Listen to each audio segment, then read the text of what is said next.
Boa noite a todos. Que Deus, nosso Pai, Jesus, nosso guia, Deus, e a espiritualidade maior que nos envolve a todos aqui na noite de hoje, encarnados e desencarnados, possa continuar derramando a sua luz, suas bênçãos sobre cada um de nós, a fim de que ao retorno aos nossos lares possamos levar essas energias balsâmicas que todos nós viemos em busca, principalmente do equilíbrio, da serenidade, da sabedoria. Rogando ainda nesse instante de Nossa Mãe Maria, juntamente com os legionários do bem, possa endereçar a todos os nossos irmãos suicidas, onde quer que se encontrem, o carinho, o afeto, a ternura, essas vibrações de amor que a eles endereçamos, a fim de que eles se sintam fortalecidos, reenergizados para os embates que ainda estão por vir, mas que em breve possam estar no nosso seio novamente.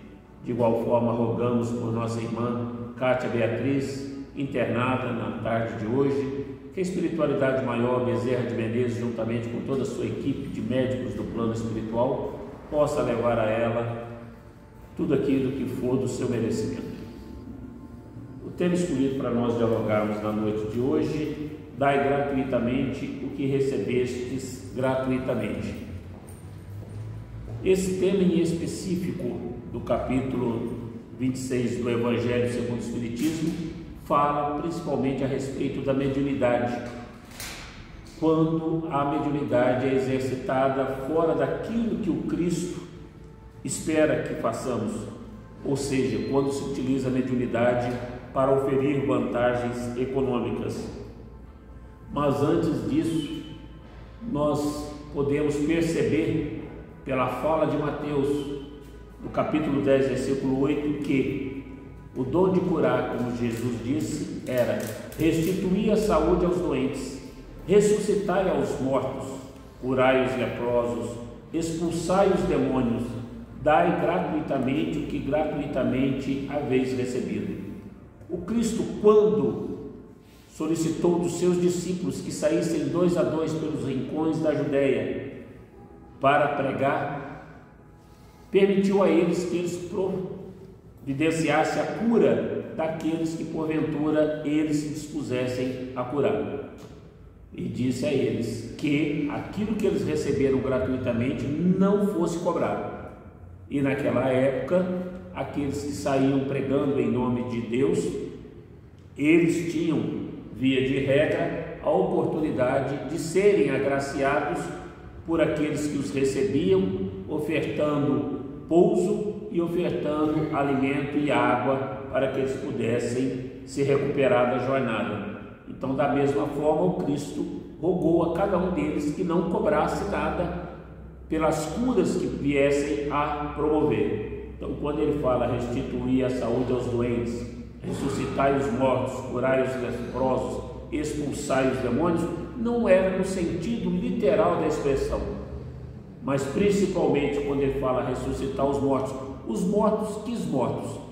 Muitas das vezes nós estamos mortos em vida, por falta de fé, por falta de crença, por falta de acreditar na espiritualidade maior que nos envolve, acreditar no Cristo que caminha conosco em todas as situações, em todas as dificuldades que nós permeamos nessa presente existência. Quando ele fala para curar os leprosos, quem são esses leprosos? Somos todos nós, com as nossas mazelas, com as nossas dificuldades, com as nossas angústias, os nossos sofrimentos. E não é somente a cura física, mas principalmente a cura espiritual. Todos nós, com as nossas lepras da inveja, do egoísmo, do orgulho, da avareza. Era isso que o Cristo queria dizer. E quando ele fala expulsar os demônios que habitam principalmente dentro de nós. Quando nós guardamos rancores, quando nós guardamos mágoa, ressentimento, desejo de vingança, então são sentimentos contrários às leis de Deus. Então por isso ele fala em expulsar os demônios, mas muitas das vezes a gente interpreta no sentido literal e não é bem aquilo que o Cristo quis dizer. Então tratamos aqui da moral e da ética perante as leis de Deus, que norteiam a moral e a ética dos espíritas, ou seja, de todos os cristãos. Como nós estamos estudando o Evangelho segundo o Espiritismo, da moral que nos conduz para a nossa evolução. E que moral é essa? A moral do Cristo, da humildade, da benevolência, da indulgência, do perdão. Todos os ensinos que o Cristo nos trouxe. Essa é a moral que todos nós que nos consideramos espíritas, todos nós que nos consideramos cristãos, devemos pautar as nossas condutas. Então, dai gratuitamente o que recebestes gratuitamente, disse Jesus aos seus discípulos. Todos nós recebemos dons de Deus, todos nós recebemos qualidades ou virtudes do Cristo, e nós não poderemos jamais cobrar com relação a isto.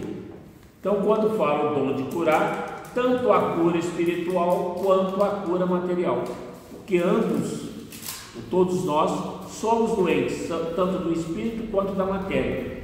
Por isso que no Evangelho, no capítulo 5, o Cristo nos fala que nós estamos aqui neste plano para curar o nosso espírito, não é o nosso corpo físico.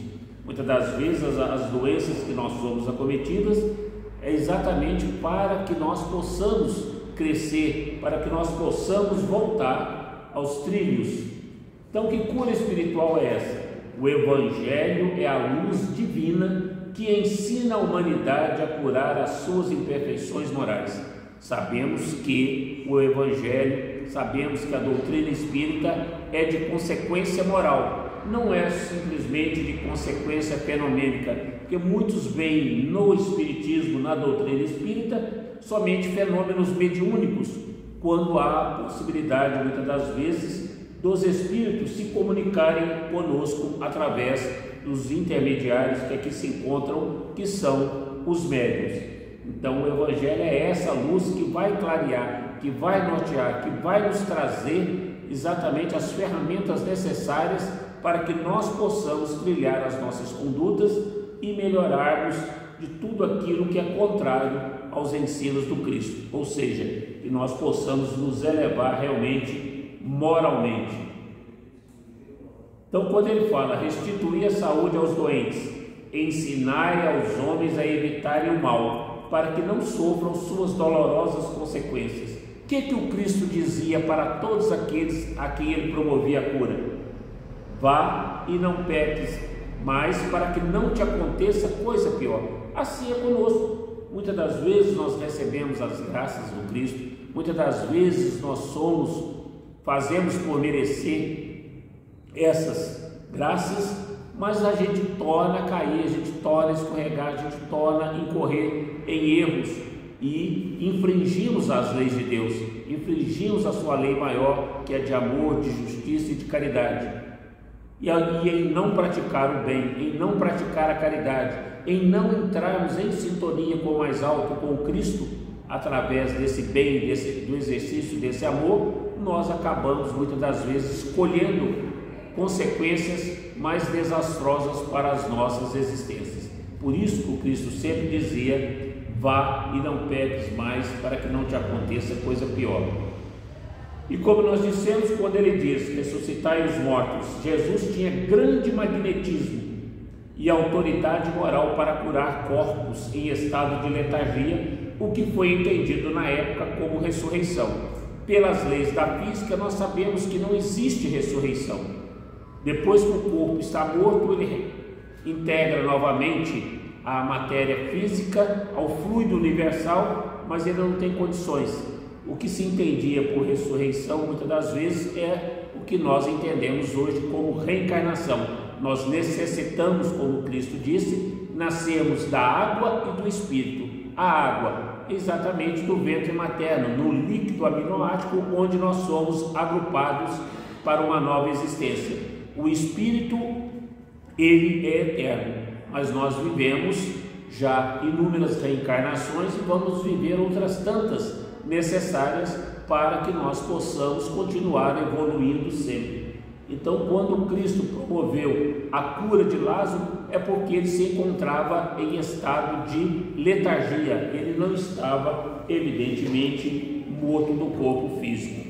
Então, em sinais que a morte não existe e que do outro lado do túmulo o espírito continua com a sua vida eterna. Todos nós. O que morre é o corpo, mas o espírito prevalece na espiritualidade, trabalhando, estudando, se curando para novas experiências na carne, e serão tantas quantas forem necessárias para que nós possamos realmente exercitar o que o Cristo espera que exercitemos. Como eu disse, quando ele fala curai os leprosos, é o dom de curar, não só fisicamente, mas moralmente e espiritualmente. É o que todos nós necessitamos, principalmente curar os nossos espíritos. No capítulo 31 do livro Obras Póstumas, o Cristo nos traz ali algumas orientações de que nesse período de transição que nós estamos passando, do plano de provas e expiações para o plano de regeneração, iriam aumentar consideravelmente o problema das doenças mentais, dos transtornos mentais e os suicídios. E nós temos visto que realmente isso tem se dado. É síndrome do pânico, é síndrome da ansiedade, doenças de toda ordem, depressão, e os suicídios aumentaram não só entre jovens e crianças, mas principalmente também entre idosos. Então ele pede que nós acolhemos a todos aqueles que estão em necessidade. E quem é que está em necessidade? O capítulo 6 do Evangelho nos ensina: vinde a mim todos vós que estáis aflitos e sobrecarregados, que eu vos aliviarei. Quem é que está aflito e sobrecarregado? Todos nós. Todos nós temos angústias, todos nós temos problemas, todos nós temos aflições, seja de ordem física, material, moral, e todos nós precisamos que Jesus caminhe conosco, nos acolhendo, nos aliviando das nossas dores. Consolar. Quantos nós podemos praticar essa caridade de consolar nas suas angústias, nas suas aflições? Mas muitas das vezes nós, na nossa correria, a gente só olha para nós mesmos, nós só olhamos para o nosso umbigo, nós não olhamos nem para os nossos entes queridos dentro da nossa própria casa, passando muitas das vezes por dificuldades de ordem espiritual. E nesse consolo nós deveremos fazer o quê? O esclarecimento dentro daquilo que nós já tenhamos condições de exercitar. Se nós já conhecemos os ensinos do Cristo, nós já conhecemos as suas leis, como funciona, tentar auxiliar esses irmãos que precisam desse esclarecimento. E aí sim, nós partimos para uma orientação dentro daquilo que o próprio Cristo nos orientou, para que nós possamos o quê? Revigorar, encontrar forças para continuar trabalhando para a nossa melhoria, para o nosso crescimento moral e espiritual. E aí ele fala também em Mateus 10: expulsai os demônios. O que significa isso? Auxiliar o perseguido a libertar-se do perseguidor. Quem são os perseguidos? Na grande parte das vezes nós encarnados pelos nossos credores, que o Chico nos ensinou que aqueles a quem chamamos de obsessores nada mais são do que os nossos credores, que lograram êxito em nos encontrar no plano da carne e vêm desejosos da nossa derrocada, que a gente caia, que a gente sofra, para pagar da mesma forma como nós cometemos o mal para com eles em vidas transatas.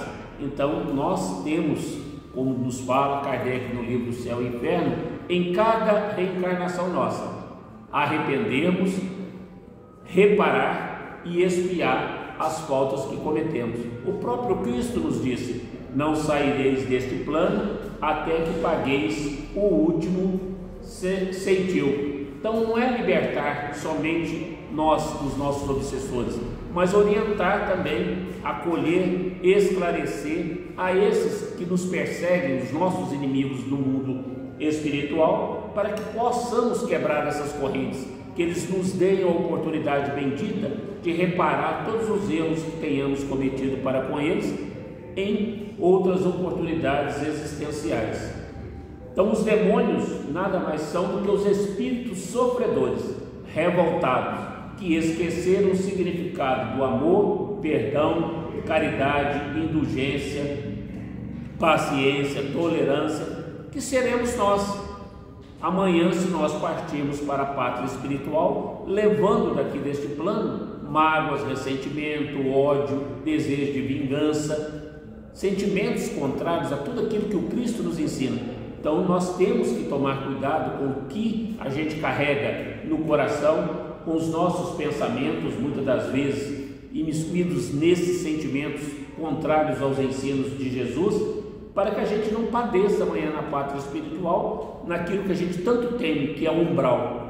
Todos nós tememos ir para o umbral, mas o que nós temos feito realmente no nosso dia a dia para que nós não venhamos habitar o umbral, para que nós venhamos a estar em sintonia quando partirmos para a pátria espiritual, com espíritos felizes, ditosos na pátria espiritual. Então nós temos que exercitar essas virtudes e evangelizar os espíritos sofredores através do amparo, do consolo, do esclarecimento, da orientação, do carinho, do amor, como nos fala Manuel Filomeno de Miranda no livro Diálogo com as Sombras. A gente tem que ter amor e carinho para com esses irmãos, para que a gente possa, ao ampará-los, consolá-los, mas principalmente esclarecê-los, orientando-os na sua senda evolutiva, para que eles parem de sofrer. E como é que eles deixarão de sofrer na pátria espiritual? Perdoando, esquecendo as mágoas que eles sofreram, esquecendo as angústias, todo o sofrimento que eles tiveram praticados por nós outros que aqui permanecemos. Então é isso que eles precisam fazer, é isso que nós também no plano da carne precisamos fazer, para que a gente expulse de uma vez por todas esses demônios que ainda habitam dentro de nós. E nós temos a cura material, a saúde, que é o resultado do bom funcionamento do conjunto de órgãos do nosso corpo, que é nada mais nada menos do que o resultado de um equilíbrio entre corpo e espírito. Por isso que nós falamos mente sã e corpo são. Nós somos composto de espírito, que é o princípio inteligente, é o princípio que sente. Nós somos composto de um corpo material que nos serve para a habitação deste espírito, e de um corpo perispiritual que nós não vemos, mas é um liame, uma linha muito tênue entre os três. Então nossa composição orgânica é feita de espírito, que é a parte inteligente, do perispírito, onde é cravado tudo que nós fazemos, e o corpo material, que quando desencarnarmos permanecerá aqui no plano da carne. Quando um espírito comunica com o médium no plano da carne, é perispírito a perispírito. Então a cura depende também do doente querer, desejar e procurar reequilibrar-se psíquica e espiritualmente, e muitas das vezes não é o que acontece. Então a gente, para que a gente almeja a cura realmente, a gente tem que querer. Muitas das vezes, como nós vimos, nós já estamos mortos enquanto estamos vivos, porque perdemos o desejo de viver, perdemos o desejo de lutar, e é isso que nós precisamos recuperar, a nossa saúde, tanto física quanto espiritual. E aí foi onde nós dissemos: vai e não peques mais, para que não te aconteça coisa pior. Porque via de regra, o que acontece conosco? Quando as coisas estão feias, piores, dificultosas, a gente corre para uma casa religiosa, a gente clama por Deus, mas a hora que a cura vem, a gente se afasta novamente. Aí está tudo bem, a gente está em casa tranquilo. Então por isso que o Cristo sempre nos deu essa advertência. E às vezes a gente está doente e se culpa, né, pelas coisas, e aí acaba não querendo a cura para continuar se punindo. Exatamente. E se vitimizando. Então Emmanuel nos diz: trabalhando o mal se faz bom. O adversário se transforma em amigo. O infeliz atinge a casa invisível e brilhante do eterno júbilo. Plantando a felicidade dos outros, encontraremos a nossa própria felicidade. Por isso que nós precisamos nos despertar. Por isso que nós precisamos nos libertar de tudo aquilo que nos causa mal. Mágoa, ressentimento, ódio, desejo de vingança. Porque isso, como eu sempre repito, é um copo de veneno que nós tomamos esperando que o outro morra. E quem está passando mal, quem está adoentado somos nós. Então nós precisamos nos libertar dessas amarras. É fácil perdoar? Não é. Mas perdoar não é esquecer. Perdoar é não guardar rancor, é não guardar desejo de vingança. Porque para a gente esquecer, como eu falei ontem nisso ainda, é a gente ter Alzheimer ou amnésia. Como que a gente vai esquecer quem nos feriu, quem nos traiu, quem nos roubou, quem matou um ente querido nosso? Não vamos.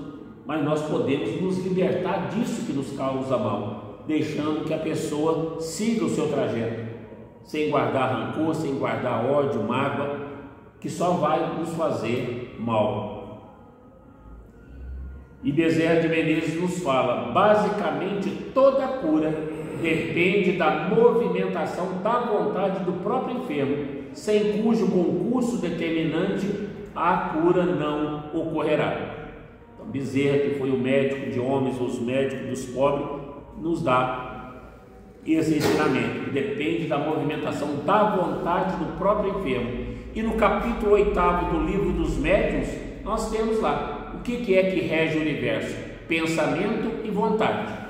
Se nós temos um pensamento positivo, se nós temos realmente a vontade determinante que a cura ocorra e temos o merecimento, ela vai ocorrer. Mas nós temos que fazer igualmente a nossa parte, porque se não fizermos, se nós entregarmos e deixarmos à mercê da boa vontade, nós não lograremos êxito na cura. Então Jesus recomendava-lhes aos discípulos que não fizessem do dom que lhes dera objeto de comércio, nem de especulação ou meio de vida. Por isso disse, quando pediu para que eles fossem 2 a 2 pregar a boa nova: dai gratuitamente o que gratuitamente recebestes, para que eles não cobrassem nada. Então a misericórdia de Deus, a crença, a fé, o consolo, o alívio e a cura não estão à venda. Deus não cobra nada de nós pelas nossas curas, não cobra nada pela nossa misericórdia, pelo alívio das nossas aflições, pelo consolo que nos fornece através dos ensinamentos dos Espíritos. Por que nós vamos cobrar pelos dons recebidos? E aí Allan Kardec, na questão 629, acrescenta: a moral é a regra do bem proceder, isto é, de distinguir o bem do mal. Funda-se na observância da lei de Deus. O homem procede bem quando faz tudo pelo bem de todos, porque então cumpre a lei de Deus. É aquele velho ditado: a bondade, a caridade é o único tesouro que, dividindo, se aumenta. Então, por isso que nós temos que praticar essa bondade, essa caridade. E ele prossegue na questão 630 do Livro dos Espíritos: o bem é tudo que é conforme a lei de Deus, o mal tudo que lhe é contrário. Assim, fazer o bem é proceder de acordo com a lei de Deus, fazer o mal é infringi-la. Então, por isso que quando Kardec indagou dos imortais na questão 621, onde está escrita a lei de Deus, os espíritos foram unânimes em responder: na nossa consciência. Porque nós sabemos quando a gente faz o bem e nós sabemos quando a gente age errado. A nossa consciência nos cobra. Quando a gente põe a cabeça no travesseiro, a gente fica relembrando: não devia ter feito aquilo, não devia ter dado aquela má resposta, não devia ter sido tão grosso, não devia ter sido áspero. Por quê? Porque a nossa consciência nos cobra daquilo que nós fizemos de equivocado. E no livro A Gênese ele arremata quando ele fala da origem do bem e do mal: se o homem fosse criado perfeito, fatalmente seria levado para o bem. Deus quis que ele fosse submetido à lei do progresso e que esse progresso fosse fruto do seu próprio trabalho, a fim de que dele tenha o mérito, da mesma maneira que a responsabilidade do mal que é praticado por sua vontade. Então, tudo que a gente faz de bem vai ser mérito nosso, mas o que nós fizermos de equivocado, de acordo com as leis de Deus, responsabilidade nossa também. Nós temos um livre-arbítrio para agir de forma correta ou de forma equivocada, vai depender de nós. Agora, tenhamos a consciência de assumir essa responsabilidade. É a lei de ação e reação, ou também conhecida como a lei do plantio e da colheita. Nós vamos colher aquilo que houvermos plantado. Então, o dai gratuitamente o que gratuitamente recebestes está inserido no contexto da moral e da ética cristã, regulando o comportamento e norteando os atos de seus seguidores. Tudo que Deus concede para nós, fora a nossa inteligência, que nós podemos utilizá-la para o nosso sustento, no exercício das nossas atividades, no nosso trabalho, o resto nós temos que dar gratuitamente. Então nós temos o nosso ganha-pão no trabalho que nós exercitamos. Não é através de orações pagas, não é através de mediunidade paga. Então, de todos os fatos que dão testemunho do poder de Jesus, os mais numerosos são as curas. Os apóstolos, bem como outros discípulos, haviam recebido gratuitamente o dom de Deus para curar doentes e expulsar demônios, ou seja, para que nós pudéssemos, já naquela época, ficarmos livres daqueles que nos perseguiam pelos erros que nós havíamos cometido e nós pudéssemos trilhar sempre o caminho do bem. Então, para sermos considerados discípulos de Jesus, é necessário o desenvolvimento de valores morais: desinteresse, abnegação, sacrifício, mansidão, coragem, dignidade, humildade, amor, tolerância, fraternidade, solidariedade e tantos outros. Kardec enumera na questão 17 do Evangelho segundo o Espiritismo o que é que o homem de bem tem que fazer para que ele possa se tornar virtuoso. E aqui estão algumas das virtudes que nós precisamos exercitar para sermos considerados discípulos de Jesus. Então, quanto à gratuidade das curas, das enfermidades e dos alívios dos sofrimentos, Deus quer que a luz chegue para todos. Ele nunca cobrou por nenhuma cura, por nenhum atendimento, por nenhuma prece, por nenhum conselho, muito pelo contrário. Sempre de graça ofertava o seu amor, o seu amparo, a sua misericórdia. Por que a gente deve cobrar por aquilo que nós recebemos gratuitamente?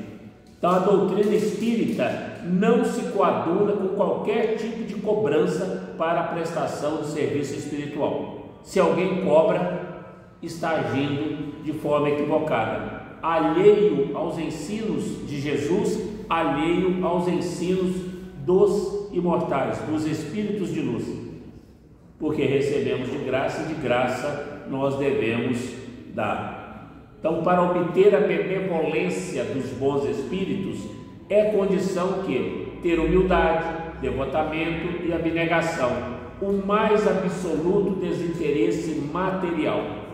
Todas as vezes que nós exercitamos a caridade com denodo, com sinceridade, com desinteresse, sem esperar paga, recompensa ou gratidão, quem é que vem fazer moradia junto de nós, nos auxiliando cada vez mais?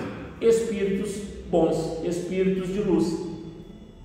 Já se agimos ao contrário disso, aí quem vem fazer morada perto de nós, nos incluindo sempre para o erro, para os equívocos, são espíritos inferiores. Então, entre o céu e a terra, os intermediários, os médiuns, não podem receber dinheiro por sua tarefa.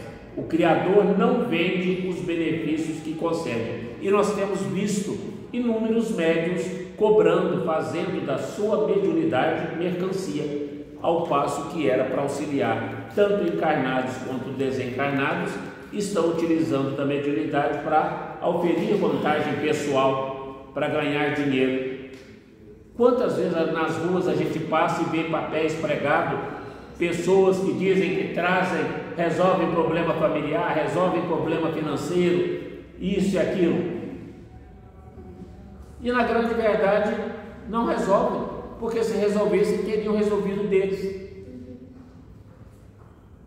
E aí eles passam por problemas familiares, problemas financeiros, problemas de ordem material, profissional, mas cobram dos outros para poder falar que estão vendo, que estão visto. Então reconhece-se, como Cristo disse, a árvore pelos frutos que ela produz. Se produz bons frutos, é uma boa árvore. Se produz más frutos, é porque é uma árvore má. Então a mediunidade é conferida gratuitamente por Deus para alívio dos que sofrem, não podendo ser empregada comercialmente.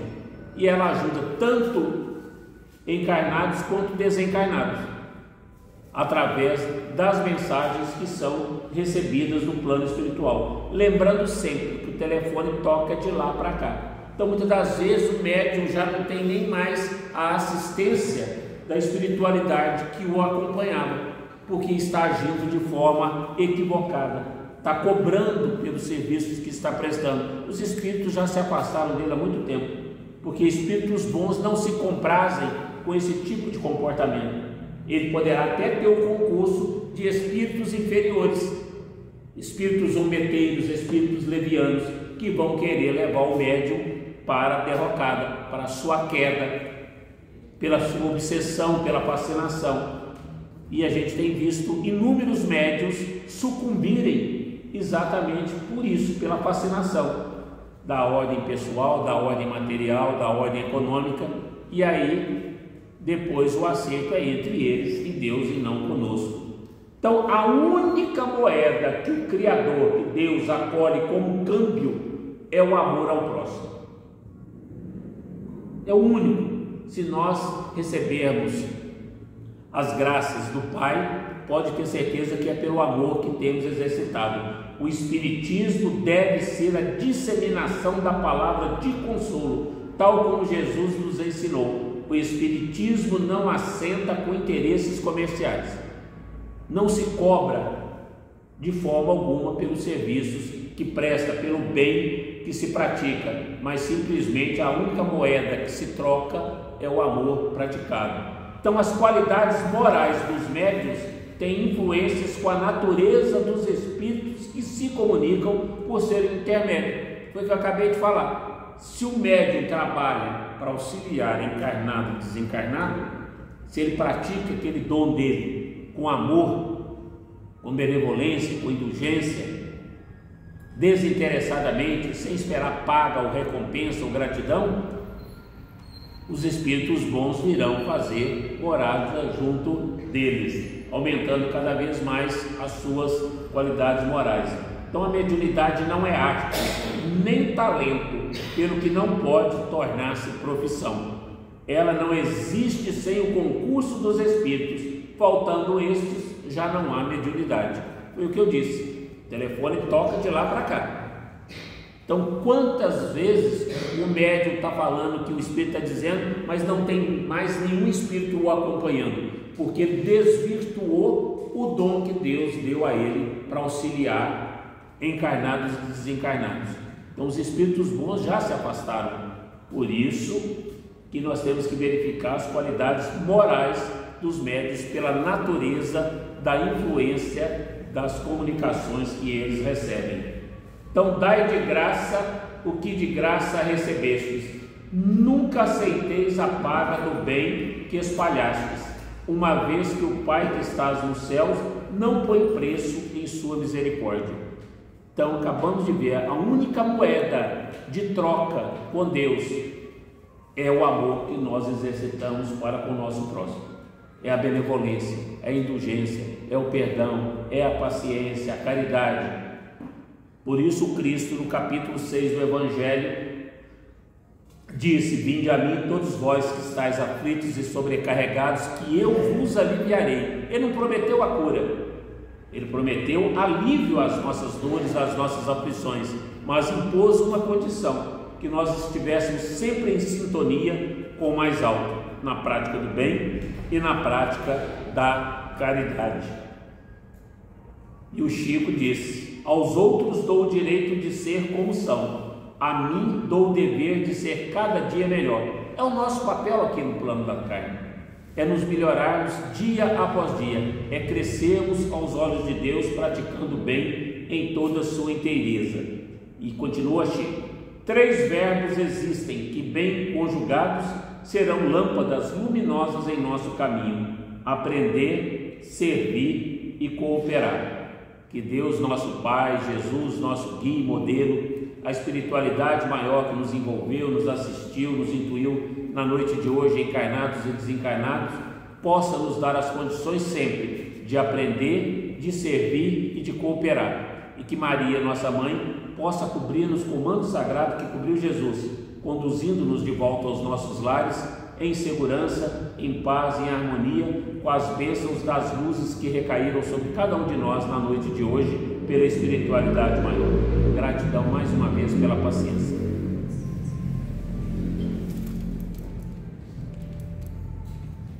Mais uma vez, a gente agradece ao nosso irmão Wagner pela luz do aprendizado. Essa melodia é voltada para a importância da casa espírita.